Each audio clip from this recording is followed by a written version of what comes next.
Today we continue with our class, Women's Guide to Practical Halachah.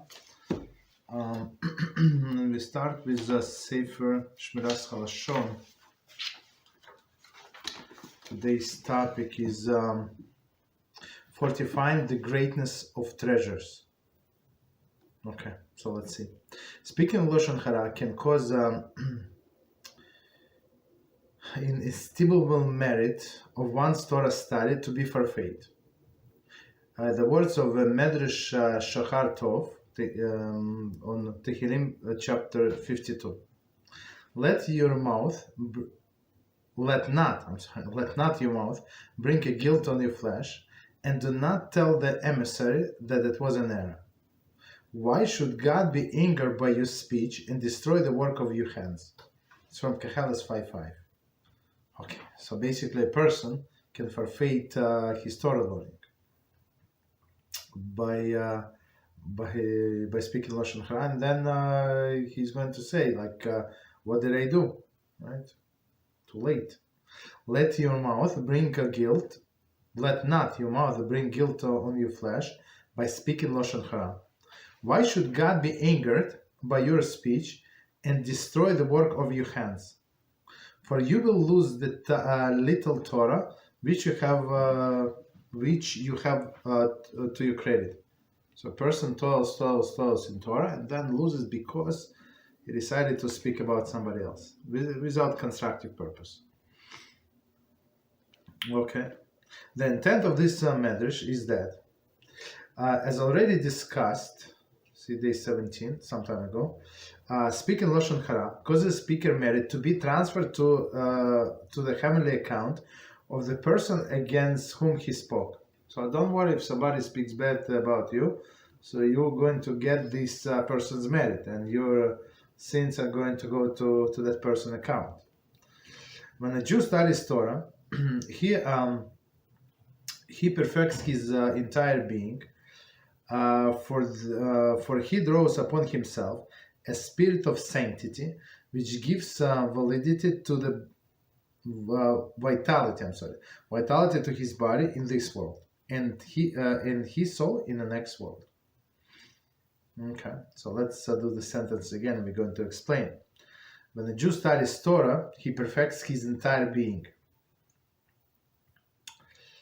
So Rabbi Reuven today said in one of the classes, it's very interesting. So he said people preoccupied with saving the world, fixing the world, do all of these crazy things. So he said, just take it easy, just try to fix yourself. When you fix yourself, the whole world around you is going to get better automatically. So worry about yourself. Right? So one more time, when a Jew studies Torah, he perfects the entire being. And the world was created because for Jews to study Torah and get Olam Haba, right? Other people as well, but especially people who study Torah. Okay, he perfects his entire being, for he draws upon himself a spirit of sanctity, right? When we study Torah, which gives vitality to his body, and in this world, and his soul in the next world. So as we discussed, where was it? I think in Hilchot Diot class, right? So we said, so all of the 613 commandments correspond to different part of the body. They give spiritual nourishment to specific part of the body, right? So when a person learns Torah, it considered he's giving nourishment to all of them, right? Why?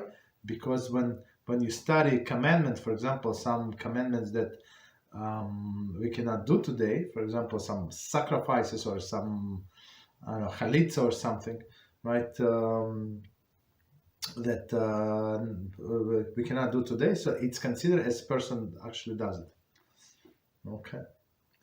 Thus do the Tzedis teach in Reuven 54a. One who feels pain in his head should study Torah, and one who feels pain in his throat should study Torah. One who feels pain in his entire body should study Torah, as it is written in the Mishlei 4:22, and a curse for his entire flesh. And all this can be lost through the speaking Lashon Hara. So, okay, before we continue, so it says when person feels the pain in his head, he should study Torah. So today I went to Mincha Mariv, and somebody is sick, but person is like very on a board, religious, not religious, with his own opinion. So instead of this rabbi go and say maybe you should do teshuvah, so because person is sick, he said no, let's add another name. Okay, adding another name is very good, but person does not learn, does not do anything, almost. Like I know him for many years. He does not care. One of the clowns, and they decided that the adding of the name is going to help. It might help, but probably not. Okay. Right? Why? Because whatever person does, right? If you learn Torah, so and you learn Torah, and you always pray that Hashem sends you an answer. Why exactly you have this pain? Why exactly you have this difficulty in your life?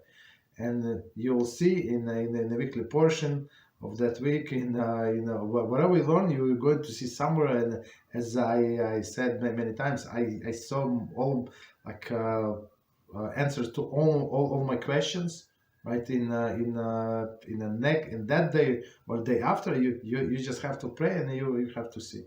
And sometimes it's not even a text in a commentary. Sometimes commentary on a commentary. But you have to pray. You have to ask Hashem. That's what I want to do. I want to get an answer. Okay, start here. So we continue. So last subject, just to remind us. So the last subject was Sefira. So Sefira mourning and Sefira counting, Sefira's home. So we said men of course obligated 100%, and women, according to many opinions, so many our Peskim also obligated to count Sefira. Okay, so as we said, if somebody miss at night, right, the whole night until dawn, so we can count during the day without blessing. Okay, without blessing, and at night you can continue with a blessing. But if person missed the whole day without counting, so you should still continue count, but without the blessing. Okay, that's the thing. Okay, continue. So now we get to the fast day. Okay, fast day, the obligation. So in the months of Nisan we do not fast. Just so you know. So somebody asked me Tikkunim, we do not. There are some exception if somebody had a bad dream or some in some exception we do fast, but otherwise we don't. Okay. So continue. Fast days, the obligation. There are certain days during the year when everyone is obligated to fast. Aside from Yom Kippur, this includes Tzom Gedalia, Asara B'Teves, Ta'anis Esther, Shiva Asar B'Tammuz, and Tisha B'Av. Okay, so let's see. So Yom Kippur, everybody knows Yom Kippur. Tzom Gedalia, it's right after Rosh Hashanah, on the 3rd of Tishrei. Tzom Gedalia. Asarat B'Teves, it's a 10th of Teves, when the enemies surrounded Yerushalayim. Ta'anis Esther, it's before Purim. Okay, first of Purim. Shiva Asar B'Tammuz, it's the 17th of Tammuz. Right, and from that day starts 3 weeks of the mourning, and then they finish in Tisha B'Av. Okay. This requirement is mandatory for all healthy men and women above the age of bar or bas mitzvah. So everybody, like those mandatory fasts, and there is some optional fasts. Okay, as we're going to explain. 1 second, I want to see if. Okay, maybe we're going to it because one fast is coming. It is an optional fast, but I know some people do fast. So instead of making up all the Kabbalistic fasts, we have actually the fast that is our tradition. Okay. Continue. Leniencies. Okay, no, so we say apology. So all of the men and women must fast if above the age. The commentaries tell us that one who refrains from eating and drinking, but has not thought about this, the suffering of Bnei Israel and why we have them, has not focused on Chazal, has not focused on what Chazal intended. Therefore, one should be busy. So, okay. So, some people, empty people, what they say, I mean, it's like because everybody say, not everybody, but all of these people who do not know. So they say easy fast. So easy fast, it's not about fasting being easy or hard. So it's like if the person just fast, meaning does not eat, it's like maybe it's a reducing diet, maybe it's good for your health. Not maybe for sure. For most of us, it's good not to eat a day or two, and for some of us even for 5 days also good. You understand? So, but the fast is as it says, reflect why the nation of Israel has all of this suffering, why we're still in exile, why the Beis Hamikdash was destroyed, and Hashem does not have His dwelling in this world. And some people drive me crazy. I don't know, like every year, every fast, like about music, like that is omer, like when we don't listen to them in 3 weeks, can you listen to this music and that music? So basically, I mean, if you look at Halacha, Chazal says, so since the Beis Hamikdash was destroyed, there is no music, period. So to say that music is allowed, it's already leniency. But if they instituted this periods that they say no music, meaning there is no music, right?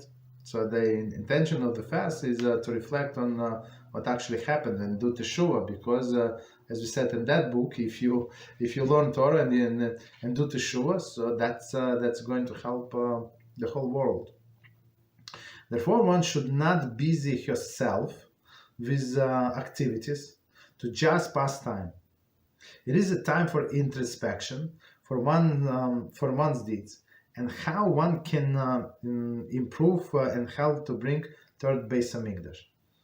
Okay, of course, in most of this fast, I would say not on Tisha B'Av, but on all other fasts, you can actually work. Okay, you can do whatever you need to do, but still try to remember, try to find the time in the day to reflect why exactly you fast. Try to read up on the history, what happened in that day. Like it's very, very important to know our history. Continue. Next one is leniencies. Certain leniencies are given to those who are not medically able to fast. This may include elderly individuals and women who are expected or nursing. One must consult a halachic authority before breaking her fast and not to make the decision on her own. So people, many times people just decide. They just tell whatever they decide. So I'm not going to fast because I decided this and that. I saw on the internet because somebody said that. So that's not what we do. We ask halachic authority, what should I do in my situation, right? And some people, they do exactly the opposite. So they actually should not fast because of their medical condition, and they try to fast, and that's actually for them it's not allowed to fast. So okay, so that's why they need the guidance. Okay, I mean, unless you're healthy, and this fast is not going to endanger your life. Continue. Even if one is granted permission to eat, one should still not indulge in delicacies, but only eat the basics that are necessary for herself or for your baby, right? Okay, so even same as elderly people, right? So okay, so you don't have to eat meat unless you must. Okay, you can eat bread, you can do sandwich or something. So whatever the minimum, like the whatever minimum is your body required, your health required, you can eat, but not more than that. Okay, no indulgence. Continue. One who mistakenly ate on a fast day. That's very interesting. So people forget that they go to the kitchen, thinking about I don't know what. So what we do, we put a chair. In my house, we put a chair to block the passage to the kitchen, so everybody knows. Oh, today is fast. Okay, go back. So you have to implement in your house wherever you implement to remind yourself. Put a towel on the refrigerator door. Whatever you do is good. So you don't accidentally eat. Okay. Continue. One who mistakenly ate on a fast day. If one mistakenly ate on a fast day when she was not supposed to, she must still finish the fast in the rest of the day. So you ate, okay, well, whatever you already beat, you don't, I don't know. If possible, spit it out. If not, just swallow, and that's it, and continue fasting. Okay. Sometimes a person, so just because somebody ate does not mean that the person broke the fast, right? I mean, he or she broke the fast, but still must continue. Okay. Sometimes a person will briefly forget that it is a fast day and, 1 second, and make bracha on a food or drink, and then realize before taking a bite that she is not allowed to eat. That's very interesting, right? What should the person do in that moment? This is debated in a paskim. Sephardim, who maintain that reciting bracha is in vain in a Torah transgression, should take a tiny bite or a sip. Ashkenazim, who maintain that reciting bracha is in vain is rabbinic prohibition, should not eat, but rather say Baruch Shem Kvot Malchus Olam Vaed. Just 1 second, I'm checking the sources. Okay, so very interesting. So a person did by mistake. It was water. So a person is thirsty, right? Try to drink, especially on 17th of Tammuz. I guess no, even on 9th of Av, it's it's very hot. It's like in the middle of July or beginning of July. It's very, very hot, right? So the person make like to a bottle, make a blessing. So what should person do? So it says Sephardim. I'm not sure. It's very interesting. I would say, if you ask me, I would say do as Sephardim do. It's not Sephardic custom. I'm sure he just pick one, but okay. The way I learned it, so we actually take a small bite, whatever, like tiniest amount possible, and with a drink the like smallest amount possible, and that's it. So it's not considered to be eating. It's not considered drinking. It just prevent the blessing in vain. Okay. Okay, no problem. But he says Ashkenazim, so do not eat, do not drink, but they instead say Baruch Shem Kvot Malchus Olam Vaed. That's a line. Just to remind us, that's a line we say when we say Shema Yisrael, Hashem Elokeinu, Hashem Echad, and we say Baruch Shem Kvot Malchus Olam Vaed in undertone. That's the line. So we always say this line after we make a mistake. It's in general. When you say unnecessary blessing, so you when you say unnecessary blessing, in some sense, you lower the holiness of the name of Hashem, right? Because you just use as your friend's name, right? So now, in order to fix it, so you say no, actually, be blessed His name forever and ever. His name is His kingdom forever and ever. Okay. Continue. Any questions on what we said before we continue?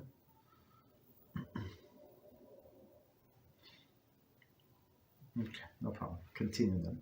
Eating before the fast that begins at the daybreak. The fast of Tisha B'Av and Yom Kippur begins at sunset on the night before, and it is forbidden to eat at that time. The remaining so only two fasts begin at the sunset. So there is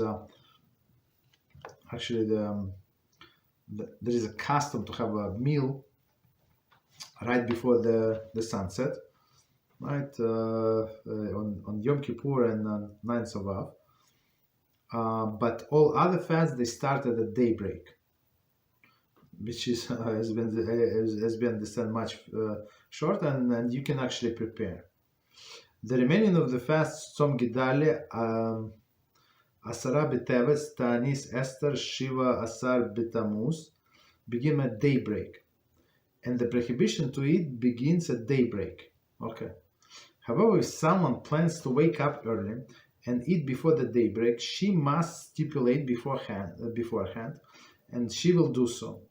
This decision should be preferably made as well as one wants to wake up and just drink before the daybreak. Okay. So if person wants to eat before the daybreak, there is no problem whatsoever, right?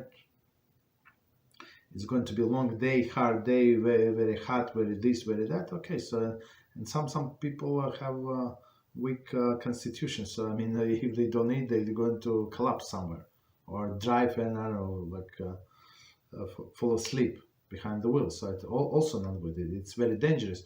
So for people like that, there is no problem. No problem. You can wake up before the daybreak, and you can have the full meal, and you can drink as much as you want, right? But I would say if for food, for sure, you must have explicit intention, and it's better to say it out loud. Yeah, tomorrow I am setting my alarm, right, to wake up I don't know, 40 minutes before the daybreak, and I want to eat whatever you want to eat.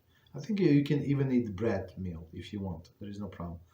Mizoines for sure, cereal, whatever. Drink coffee, whatever you want. No problem. And I think I mentioned above that there are special pills that many people take, like very popular. Many people take that have caffeine in that, but it releases gradually into the body.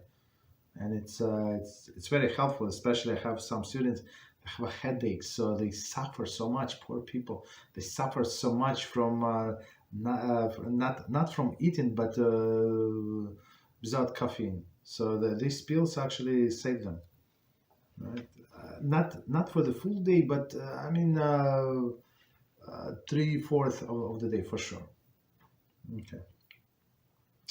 So continue. Although halacha states that one may not eat a large amount of food 1/2 an hour before the daybreak, the poskim write that this is not applied to women, and they may eat even large amount until the daybreak.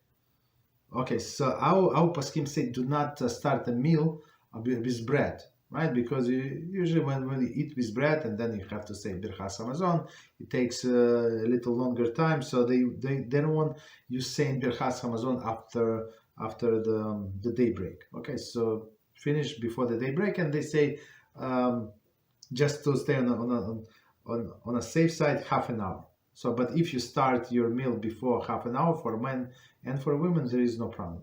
Meal, when I say meal, I mean with bread. Okay. Bread bread.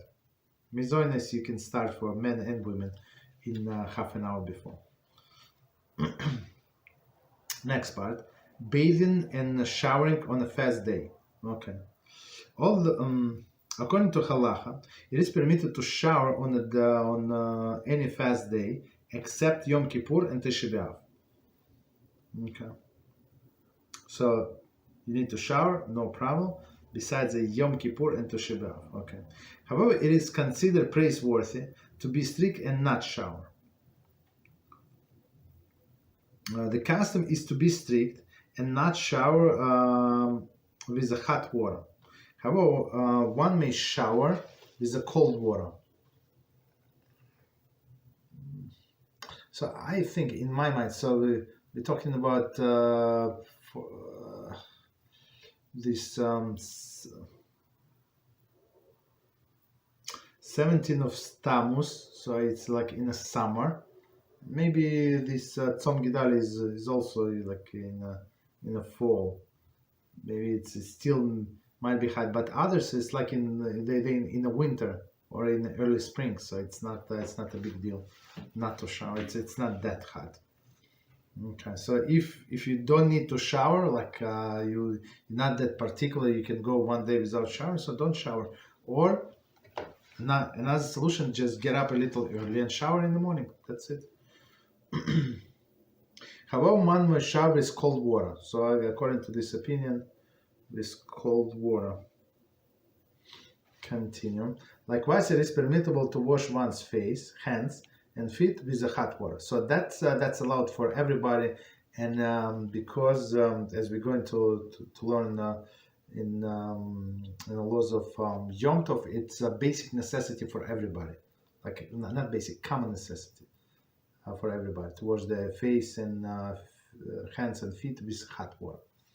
Okay, children may be lenient and bathe on a fast day other than Yom Kippur and Tisha B'Av.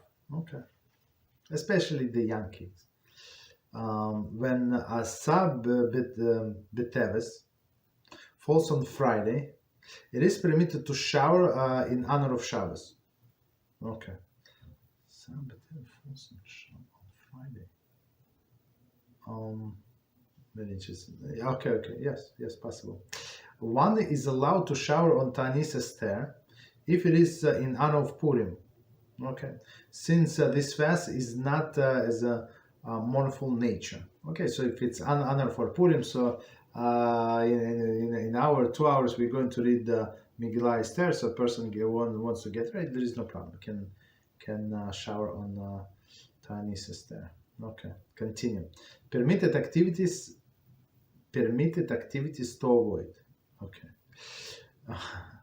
There are activities that, while permitted, are considered praiseworthy to avoid on a fast day. Example, are listening to music, dancing, and taking haircuts. Okay, so as we say, it goes in contradiction to what we said before. So you have to reflect why exactly we're fasting today. So and if I would be more diligent in my observance, so every person has to say to himself and herself, maybe Mashiach is going to come and we would need not to fast. But because of my lacking and lacking, let's concentrate on ourselves. That's why it's still a problem, right? That's why we need to fast. So listening to music on this day, it's even though, as he said, it's allowed, or dancing. Why would somebody dance? But we don't do that. Oral hygiene. It is not proper to rinse one's mouth on a fast day. Not proper. However, if someone feels uncomfortable because of the fact that she cannot, she is permitted to do so, being careful not to swallow any of the water. The guidelines apply to the brushing teeth and using mouthwash as well. If one is very bothered by using toothpaste without being able to rinse her mouth with water, she may rinse with water. Okay. So what we do, we just bend a little more over the sink, and that's it. So make sure that you don't swallow. But I mean, for most of the people that I know, it's hard not to brush their teeth. Very hard in the morning not to. So we're allowed to brush, but the main point, not to swallow any water. Just make sure they spit out all of the water, and same with mouthwash, right? Just make sure that you spit out. Okay. Continue. Changing in Tefillos. Changes in Tefillos. Okay, so we're going to see, get your Sidurim ready. I'm going to show what the change they're talking about. And Mincha, fast day, we recite the prayer of Aneinu during Shema Kaleinu. If one is no longer fasting, when she davens Mincha, Aneinu is not said. However, if one ate less than a kizayis of food, she should say Aneinu. If one is still fasting but will break her fast after Mincha, she may recite Aneinu. Okay, so let's stop here. So let me get my siddur and I show you. What does it say? This Aneinu. If it is in Shema Kaleinu, 1 second. So Shmones starts on 2:35. And,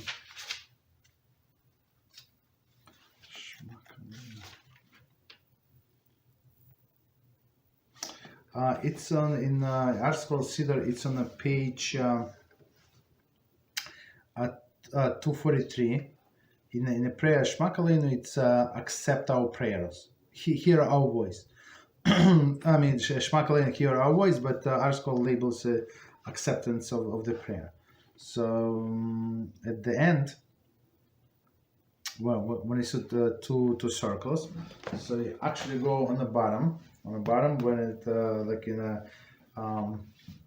gray box, and it says in the commentary, on fast day including Tisha B'Av, one who is fasting add the following. If forgotten, do not need to repeat Shmona Esrei. Right, so it says, answer us, Hashem, answer us on this day of fast, for we are in great distress. Do not pay attention to our wickedness. Do not hide your face from us, and do not ignore our plea. So then, etc., etc. And then, so you include this, and then you go back to this acceptance of the prayer.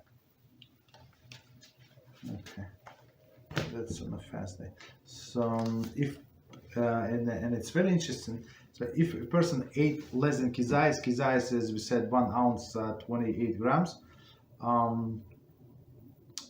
it's not considered to be halachically eaten. So halachically, person is still fasting. That's why we recommend if a person actually not fit to fast, but wants to fast. So at least do as much as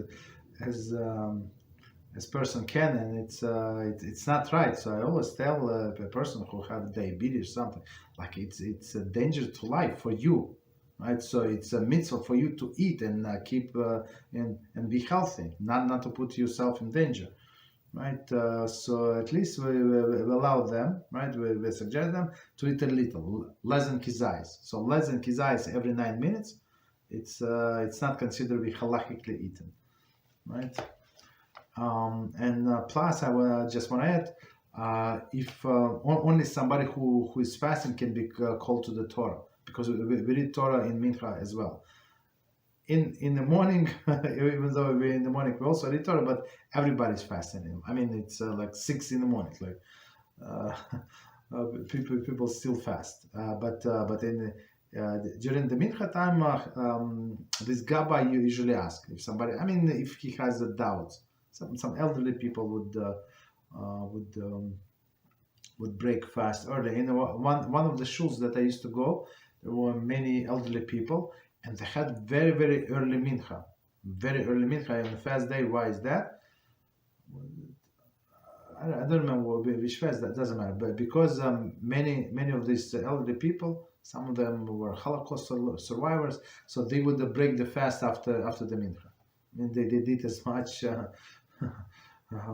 Most of the day, but they could not go any longer, so that's what early mincha for them. For me, it did not work very well, but just remember. Okay, so continue. So we say, okay, so if person ate less than kizayis, he still say this aneinu, answer us.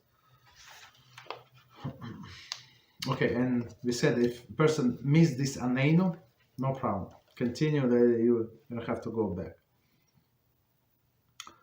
If one forgot aneinu, when she was supposed to say it, Shmona Esrei is not repeated, but aneinu should be inserted into V'yehu ratzon. So meaning what? Yehi ratzon. It's English spelling. Okay, V'yehi ratzon. So meaning what? That you can do it after.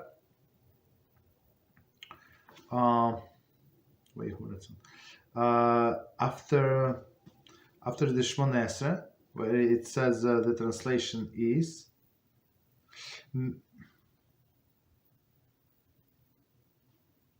may expression of my mouth and my thoughts of my heart find favor before you, Hashem, my rock and my redeemer. So in this place, you actually at the end of the Shmona Esrei, just so we know, even though official Shmona Esrei finished, but still it's not finished. So we can add, as we said, this addition for a fast day, and you can add all of your personal prayers, whatever you need, with your own words, whatever you need, you can add.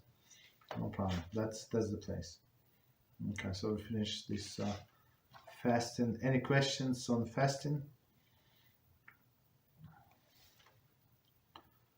Okay, no problem. If somebody wants, yeah, go ahead.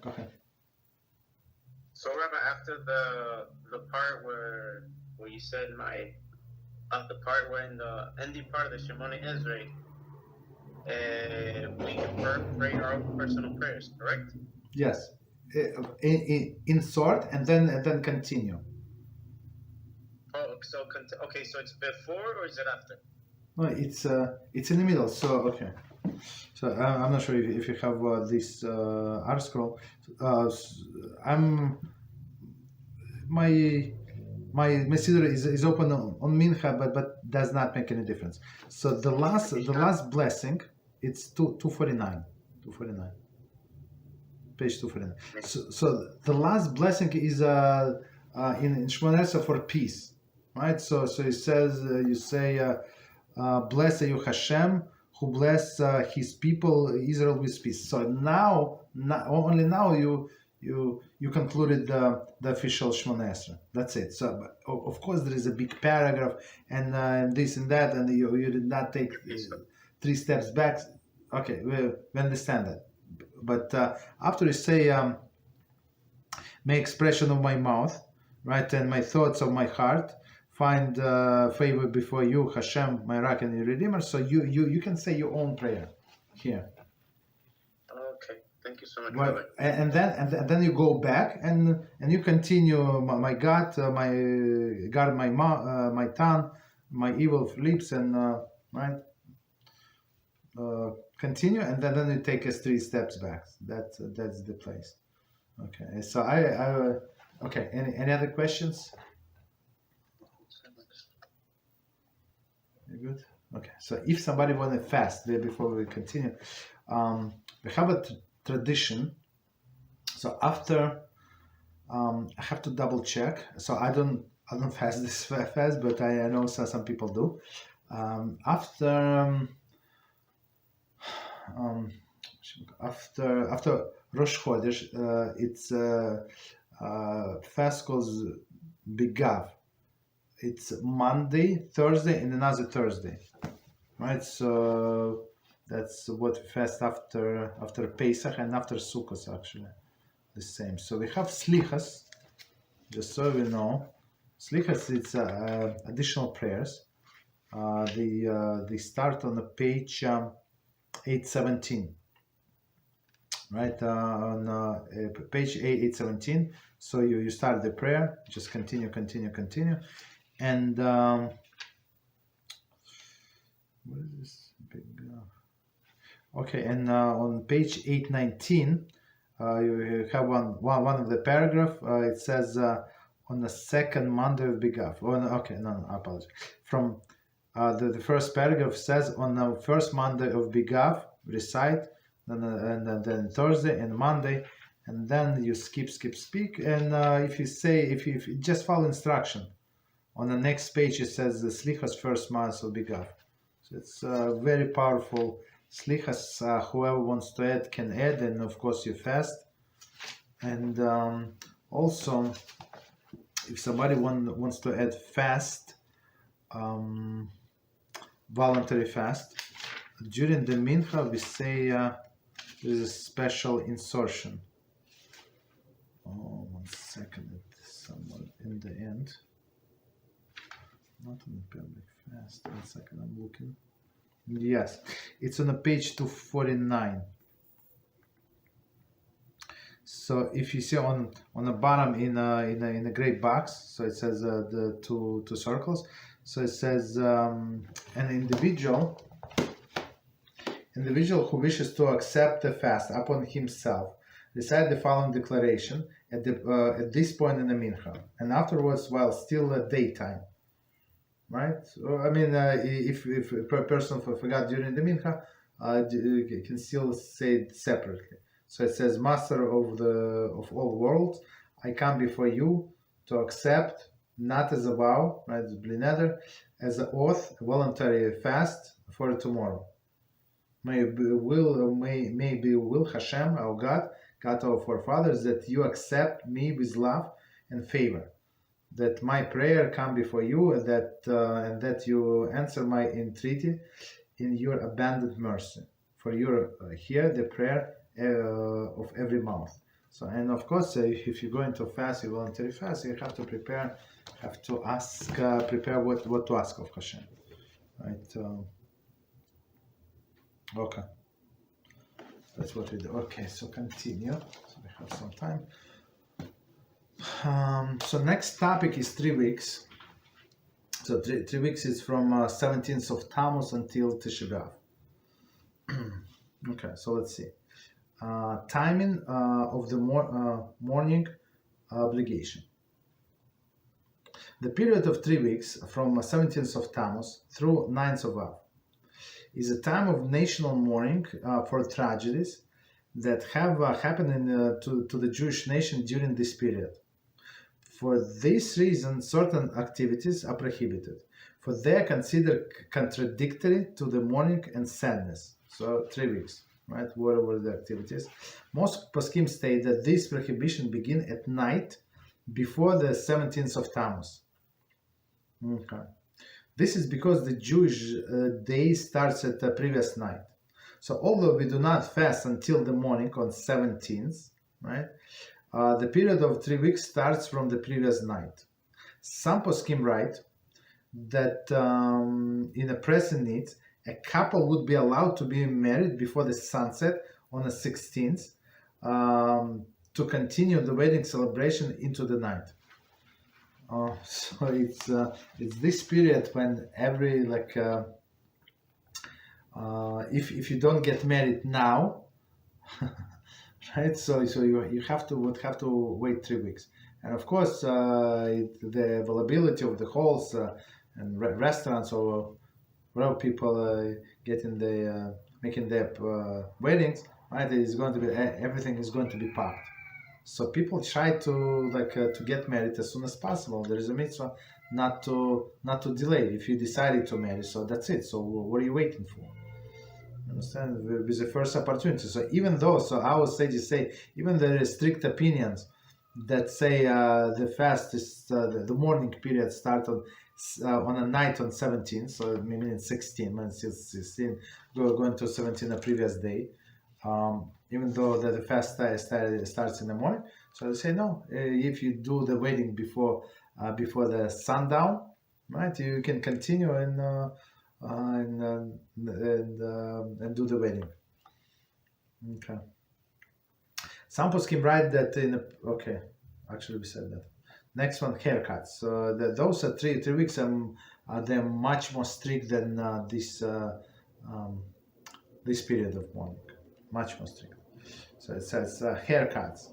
One of the activities prohibited during 3 weeks is taking haircuts. It is important to know that Sephardic ruling, along with many other prohibitions, is that prohibited only during the week on which the Shabbat itself falls.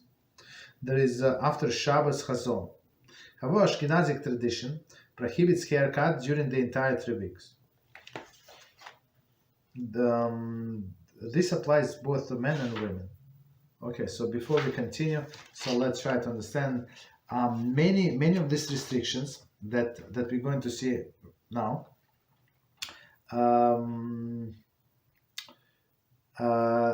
Ashkenazim do from this 17th of Tammuz for the full 3 weeks, and Sephardim do only from before Shabbos, on which on Shabbos on a week on which Tisha B'Av falls. So sometimes it falls even, I think, on Shabbos. It's possible. So they would observe 1 week. Sometimes it's on Tuesday. I'm not sure if it can fall on Tuesday, Wednesday. So they observe only a few days.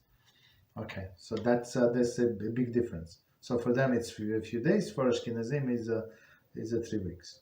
Okay, meaning of no haircut. So if you see somebody have a haircut, don't be judgmental. Maybe that person is actually the Sephardic. Okay, continue. This applies to men and women. Okay, doesn't matter.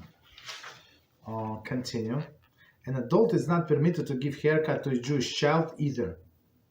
Very important. Perhaps this would apply only to a child who has reached the age of chinuch. Meaning after the age of chinuch. Okay. There are various opinions regarding to do when a child turns 3 years old during the 3 weeks, and due to get an upsharing. Okay, so it's a lot of information. So let's do this piece again, and we're going to explain. An adult is not permitted to give a haircut to a child either. So I mean, you can take him to barber if needed. Perhaps this would apply only to a child who reached the age of chinuch. Chinuch means like 5, 6, or 7. That depends on the child. So all of the children are different. Like it means that they reach some intellectual point that they actually understand the concept of mourning, about Hashem, about no Beis Hamikdash. So they, I mean, of course, they don't grasp the whole idea, but some things they do understand. Okay, so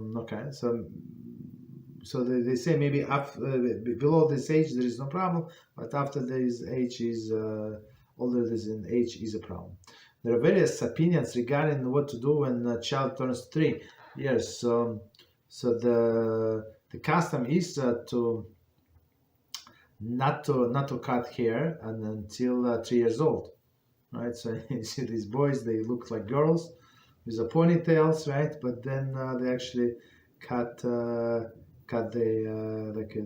give them a haircut. Like it's proper, if possible, to go to righteous person, let him cut like a little piece of hair. It's a very, very special day, right? In the life of a child. So the question is if this day, if a child was born on during these 3 weeks, right? Some poskim maintain that it is permitted to give such a child his haircut, up until the week in which the Shabbat falls. Okay, so some poskim say even like we can go by more lenient opinion, and until the week on which the Shabbat falls, it's very, very strict. So until that it's strict, but on that week it's even stricter. We have mentioned that the prohibition of taking haircut applies to women as well. Okay. However, if a married woman feels she will appear unfavorable in her husband's eyes, she may cut the hair that protrudes from her hair covering. Likewise, poskim write that tznius reason woman may cut her hair. Okay. So I'm not sure. I mean, if she cut her hair on time, I don't think that this need is going to arise. Like in 3 weeks, in a few weeks, nothing is going to happen. Okay, but we have this opinion that if needed, she can do it. Additionally, many poskim maintain that a woman may twist her eyebrows or any unwanted facial hair, since they are not included in the prohibition of haircut. So it's not haircut. Okay, so it's for women only. Men are forbidden to do that. Likewise, many poskim write that a young woman of a marriageable age or one who is already married is allowed to shave her legs. Okay. On these days. Okay. Some poskim allow the cutting of the sheitel until the weeks of the Tisha B'Av falls. Okay. So I think time is up, but let me just double check. No, we have a few minutes, so let's do maybe cutting of the nails. So it says one is certainly permitted to cut her nails up until the week of Tisha B'Av falls. So on that Friday, it's proper as we said before, cut one's nails on Friday, if possible. If needed before, okay. So, but the most preferred way on Friday. However, during the week of Tisha B'Av, there is a dispute among the poskim.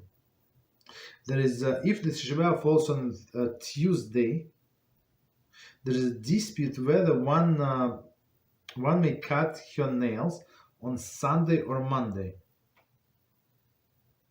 I'm not sure why. Okay. Of course, it was properly to cut on Friday, but if not, so dispute if she can do it on or he can do it on Sunday or Monday. Okay. In the event that Tisha B'Av falls on Shabbos, and the fast is postponed to Sunday, the Ashkenazi custom is to allow cutting nails the entire week leading to Tisha B'Av. So it's very interesting. So let's read it again, and we're going to explain. So once it was some fast, we're talking about fast, was pushed off, so we can there's more room for leniency. So that's basically the idea. So it says in event that the Tisha B'Av falls on Shabbos. Okay, so there is no week. Okay, and the fast is postponed to Sunday. The Ashkenazi custom is to allow cutting nails the entire week leading to the Tisha B'Av. Okay, many Sephardic poskim feel that Sephardi may also be lenient. Okay. Continue. The married woman is permitted to cut her nails for the purpose of her Leilat Tvila, even during the weeks of Tisha B'Av. Okay, so if woman needs to go to mikveh, so it's a separate halacha, right? And of course she must do that. It's not like only allowed, but that's what she must do in preparation for going to the mikveh. She must cut hair, not hair, nails. Next one, dancing. It is prohibited to dance during 3 weeks. This is in order to minimize the spirit of joy. However, for the purpose of the mitzvah, it would be permitted. Therefore, some poskim allow dancing in the Sheva Brachos held during the 3 weeks. So it's very interesting, right? So if people got married, as we said on 16th on Tammuz or even before, so some days of Sheva Brachos, some days of celebration after the wedding, are going to fall on these 3 weeks. So they say they can dance. Okay, no problem. So let's see. Any questions? Anybody on any topic? Stop here. Yeah, go ahead. Rabbi, quick question. Well, no, not a quick question. I was actually talking with somebody, one of my friends. His rabbi is Yosef Mizrachi, and one of the things that he put into perspective, one of the things, because I was having a discussion with him about, even though I'm a non-Jew, but I'm in the process of conversion, how he told me you shouldn't even be like, because I know this, and I don't drive to Shabbat anywhere. I don't even go there. I try to make a plan, stay over someone's house, okay. And then I asked, he told me, he's like, it's good because you put into perspective, let's say, because most people in the shul, they don't know I'm converting, right? And most people approach me when I tell them, hey, I'm in the process of conversion. They're like, oh my goodness, I thought you were, okay. And then one of the things he put into perspective is, let's say when I do convert and I want to get married, people aren't going to know, like, since if they saw me do something that I wasn't supposed to do on Shabbat, they're like, hey, you can't marry that man because he drives on Shabbat or he turns on the light or does something like that. And I was like, oh my goodness, you put this into perspective. And I was like, you're right. And he told me that Yosef Mizrahi, he's like, that's why there's a lot of shidduchim crisis, and also how you're supposed to dress properly. You don't want to be looking like a slob at shul. And yeah, it was very interesting how he put that in perspective. Mm-hmm. But I think that's what we said before, no? 2 weeks ago. No, that's exactly what we said. Exactly what we said. That's what I said. It's not allowed. So they let them find somebody else, because that's I mean, in their mind, in the people's mind, like it's normal. So they see you go and turn on air conditioner. They ask you to turn on the stove. They got used to it. It's normal, and they say, and then they do. You did not invite them to your conversion party, or maybe you did and they forgot. So then the next thing they're going to ask you, guess what? That's so from the day one, a person has to put this fence. I'm not doing it. Okay, I'm not trying to be disrespectful, but I'm not going to do it. Okay, but Shidduch crisis is not because of that. I mean, Shidduch crisis because of arrogance. So nobody wants to give up. Like Rabbi Reuven Shlita said, he said this conversation. Of course, he's very humorous. Like the way he said it to this man. So he said so he had a fight with his wife, and what should I do? And Rabbi Reuven said, okay, go apologize. He said, okay, I'm going to apologize, but it was another time, and she was wrong. So what should I have done? Go apologize. So this guy said, Rabbi, I don't understand your logic. I'm right. I go apologize to my wife.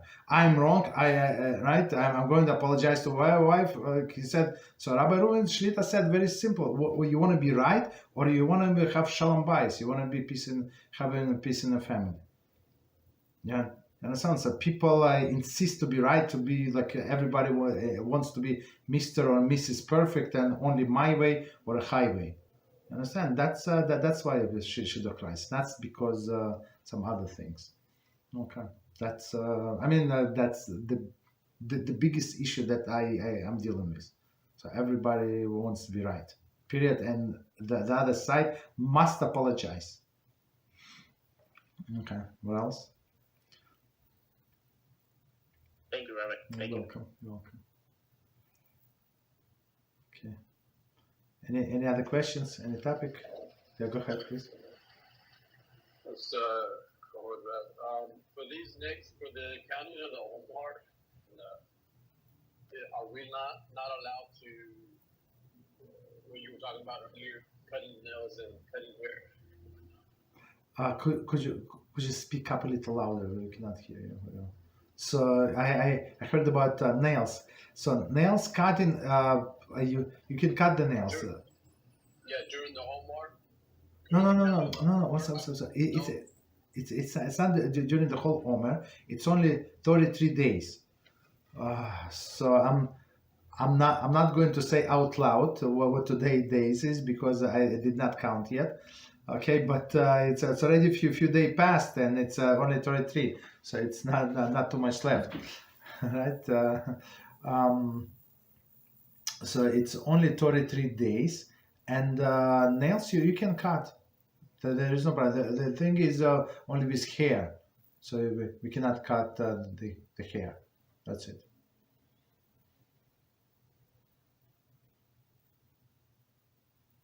Was it?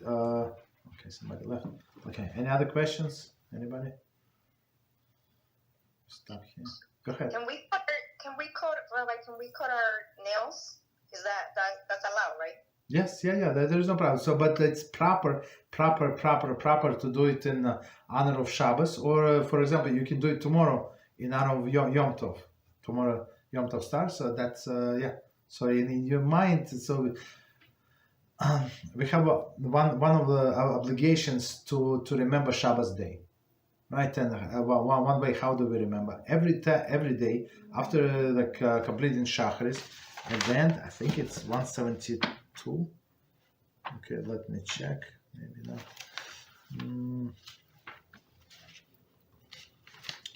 Just one second. No, it's not 172. Before that, it's on page 163. So we say song of the day. So every day, and we say today is first day of the week from Shabbos. So in Hebrew there is no names for days of the week because they're useless, right? So the main day is Shabbos, and then first day after Shabbos, second day after Shabbos. That's how we count. And in honor of Shabbos, so one of the honor of Shabbos, you cut the nails. You look better. Like I don't know, if somebody is very important, is going to come to your house, right? A person that you want to impress, so you would look different, right? Your best. So that's what we all must do in honor of Shabbos. So the queen is coming, and she's spending the day with us. So we have to look our best, of course. Okay. Perfect. Thank you, Rabbi. Thank you. You're welcome. So the holidays is actually start tomorrow. So it's Wednesday and Thursday, and then we go to Shabbos. So most likely, most of the people would continue. I guess Pesach until after Shabbos, because don't try to go shopping on Friday. I think it's going to be crazy. If you want, you can do, but it's going to be crazy everywhere. So in my family, we continue with Pesach, actually, with muktzeh, everything. The next Shabbos. Okay.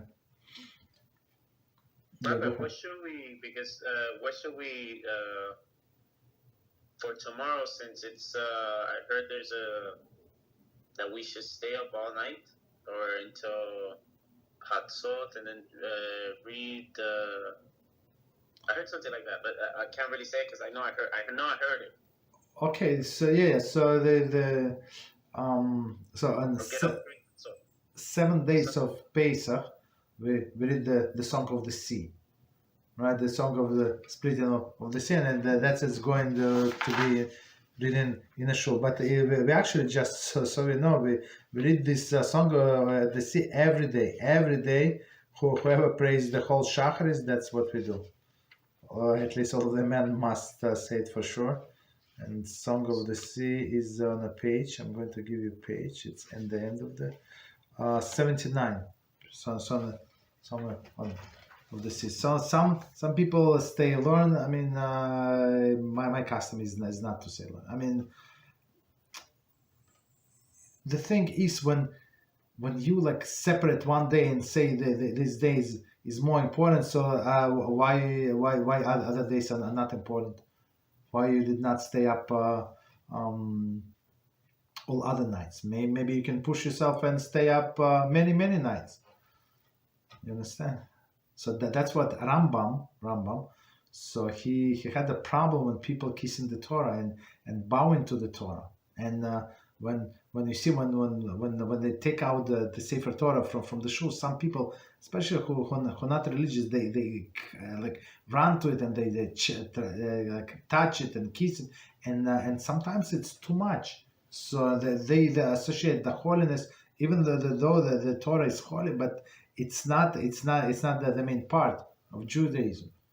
You understand? So Rambam was very against it, very, very, very against it, and that's why we go according to the Rambam. When we take out the Sefer Torah, so the person with the Sefer Torah, everybody bow down toward the Aron Kodesh, where the Shechina is. So I'm down. So the Sefer Torah is not God. I take the Sefer Torah, just a book, and I'm bowing with the Sefer Torah to Hashem. You understand? So that's he was very against. And some people, another problem when they read Ten Commandments. So some people would stand up. This Song of the Sea, they go and bank on the bima. In most of the shuls, they're going to stand up. So that's a problem when you say this Song of the Sea is more important than all other Torah. It's not true. You understand? So what we suggest to everybody. So if possible, just stand up before that. So you're not standing exactly for this aliyah. Okay, or stand the whole reading of the Torah, whatever is easier. Okay, so you want to learn that night? Learn that night. You want to learn every night? You can do that as well. Okay. What else? Any other questions? So Rabbi, in the Chabad, Please speak a little louder, please. yes, sorry. In Chabad shul, so I noticed that when they take out the Torah, yes, everybody stand up, and then the men walk with the Torah, and I see everyone kissing the Torah.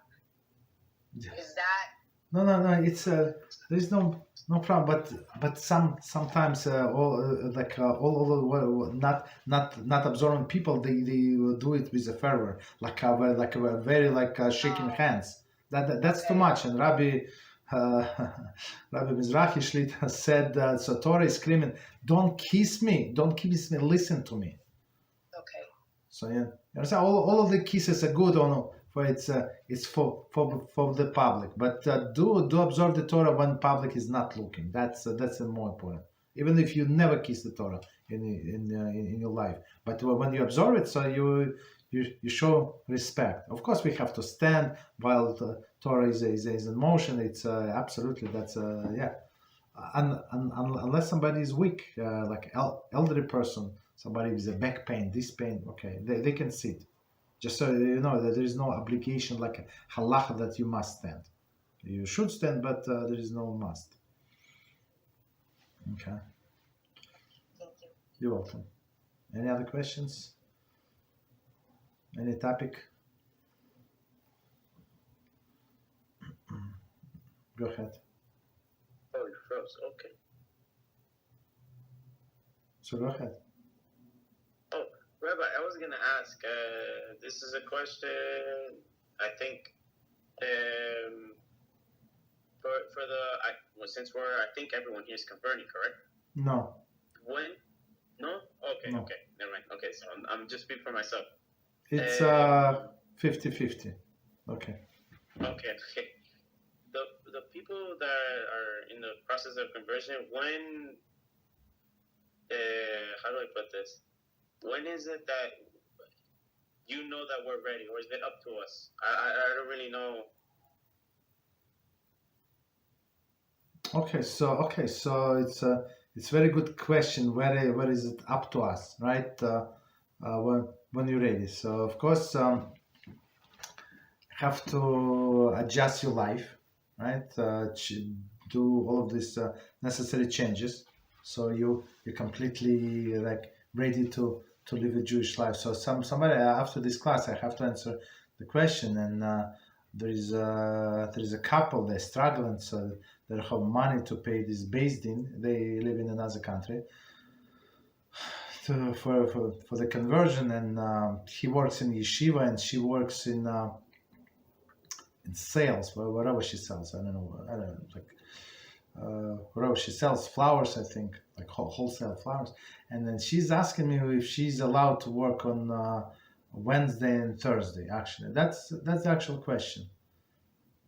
Of course, they struggle for money, this and that. So if somebody, it's like if you still in your mind, if you entertain the thought that you might be working, or maybe even to ask this question, so it means that you're not ready. You understand? So I understand all of the circumstances, and they're not obligated to keep the holidays. They're not until they're ready. So that's one of the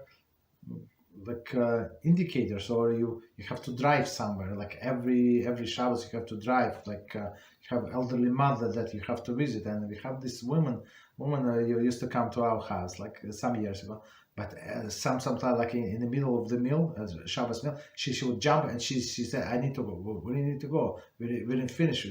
My mother, she's called." I said, "How do you know she's called?" So she had this cell phone in her I don't know, in her pocket on vibrator. So mother would call and she would go to visit her mother. Okay, elderly mother. I'm not sure, 70, 80 years old. I don't know, 90. I don't know how old was her mother, but the person is not ready. I mean, she was Jewish, but he's example when you can compromise all of the observance or anything. So that's mean you're not ready. When you're not ready to say no, so they tell you anything, you say no, unless of course there are three like they threaten to kill you.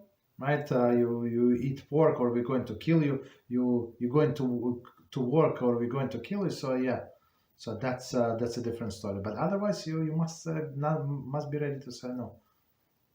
You understand? That's and be strong and no halachas, because once a person converts, right? So from day one, he or she is responsible for all of this. For Shabbos observance, for example. Of course, not all of the minute details. Many Jews that were born religious don't know all of the many, not all of them. You froze. Probably on your screen. My picture is good. I don't know.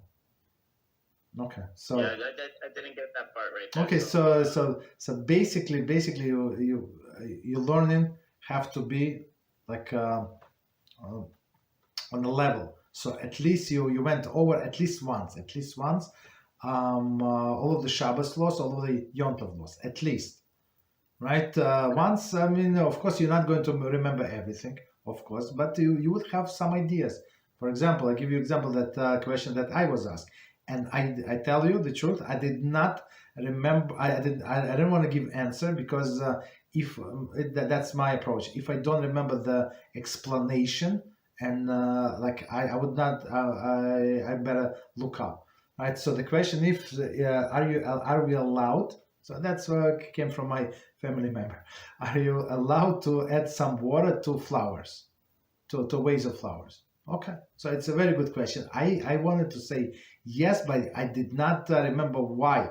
Why should I say yes? Yeah, understand? So at least you see, like you must know, if you went over the laws at least once, at least you in your mind you understand that it's possible an issue, possible. At least you know what to ask. If a person never learned these laws once, they have no idea what to ask. Like this fourth son at the table on Pesach Haggadah does not know what to ask. So the answer to that question, yes, you're allowed on Yom Tov, but not on Shabbos. You're allowed to add water if the flowers already in a vase. You can add some water. Okay, but on Shabbos, no. So okay, so that's when you learn when you do you learning, right? When you on like learn every day, when you learn Musar every day, when you adjust your life. So it's not like you have to work on Shabbos. So your job is a normal job, 5 days a week. So on Friday you they flexible. They can give you Friday off. So don't take a job when they say no winter. What do you mean winter? What do you mean? You have to leave 1 p.m. or 1:30. No. We need you to work till 5:30. After 5:30, you're going to celebrate your holiday, whatever you celebrate. So if you job like that, you must change it. You must be prepared. So I worked according to the New York Stock Exchange schedule. So Stock Exchange closes 4 p.m. I must be there by 4 p.m. They would not let me go until 4 p.m. So and guess what? I arranged this way. So I was leaving earlier. You understand? But not every boss is going to agree. They say we need you till 4 p.m. Otherwise, we will need you. And person say, okay, that's my parnasa. Where are you going to find another job like this? And I have pension plan and I have medical and this and that, so I cannot leave. So that's it. So you understand. So you have to be prepared, like and arrange all your life the way that you're ready to observe the whole Torah. So you live next to the shul. So if man must pray three times a day with the minyan, not a minyan of people who maybe observe, maybe not, maybe they look for number 8 and 9 on the street. No. It means that there is no minyan. So 10. Shomer Shabbos is just minimum. So it's preferably it would be 15 and 20 or 25. You understand? So after that, yeah, you're ready. You're ready. For women, it's easier, I guess. They don't have to go to the shul ever. Absolutely never, ever. Right? But they have different responsibilities. Okay. That's of course they have to learn. So they also must observe Shabbos, observe Yom Tov, family purity. So we're still debating whether to do that class maybe one day.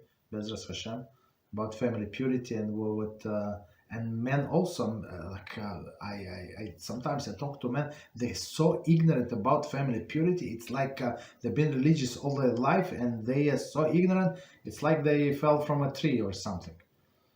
Right? About baseball they know, but about family purity they don't. That's a big issue. Okay. So okay. So when do we go to you, or do we when? No, we're going to talk offline about it. Yeah, I'm not doing any conversions. Just so you know. So we do only teach, and then Rabbi Reuven. So he's in charge of. He is going to give the test over the phone and see if a person is ready. So I recommend whoever is ready. So he takes this person to the Beis Din in New York. So we used to go to Florida, but Florida went bad for the people in Florida. So even people from all over the world, all over the states at least, they come to New York for a conversion. Thank you, Rabbi. Thank you. You're welcome. Appreciate it. You're welcome. Any other questions? Any topic? Okay. No problem. So if you need to add the water or flowers, you can, and continue learning. So don't. So some people are somebody told me very bored on Yom Tov. Yom Tov were given to half of the day for our enjoyment. So I'm sure. Most of us don't eat half of the day. I mean, you eat fast, whatever, not fast, 1 hour you eat, 1.5 hours you eat. And then study Torah, spend time with family, get yourself books that everybody can participate in the learning. Get kids to read, whatever. You're somebody maybe not so knowledgeable as you are, give them a book and they can read. Maybe they would ask you questions. So and you're going to learn together. So not on the very advanced level, but there is even Shabbos laws on very, very simple, coffee table book, they call it, right? In this format. Okay. So if no questions, we stop here. And Beezrat Hashem, so we continue. I wish everybody kosher Pesach V'Sameach. So enjoy. Stay kosher, and until next Monday, Beezrat Hashem. Thank you very much.